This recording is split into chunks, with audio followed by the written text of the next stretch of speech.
Vi går ind i views for at få et større toolbar, så du har større chance for at lave andre ting. Tager du begynder toolbaret af,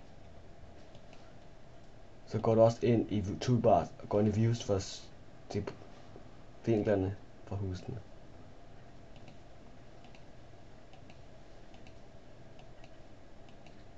Nu går du under huset og bruger offset.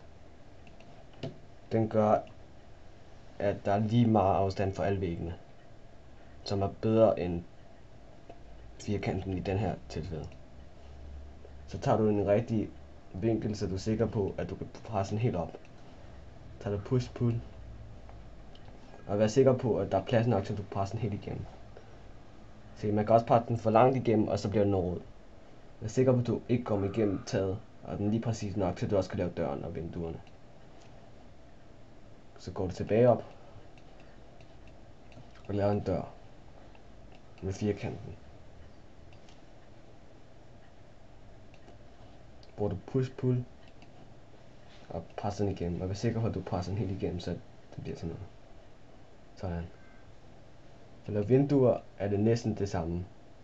Du tager en firkant og laver den størrelse du vil. Nogle gange er det svært at få den på en lige linje, så du tager den her moveren, og så holder du kontrol ind og hiver den. Kommer der en rød stiplet linje, så du kan se om den er lige i forhold til den anden. Så hvis du også har vinduer på den anden side, kan du også dreje den lidt mere, så du kan både se hver lige siderne. Trykker du på den der move igen, kontrol, så hiver den, så går den selv imod væggen. Så for at være sikker på, at den er lige, skal du prøve dig lidt frem. Drejer du rundt igen, og så videre. Efter tager du push pull og presser den igennem. Vær sikker på, at du presser den helt igennem. Og så tager du alle vinduerne stille og roligt. Push pull igen.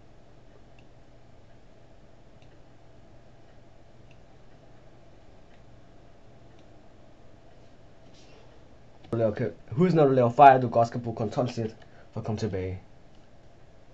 Vær sikker på, at du presser den helt igennem. Og pas på, at du ikke tager væggen bagom, hvis du tror, at den ikke er gået helt igennem. Kan du kigge helt vejen rundt igennem og se, om der er nogle fejl.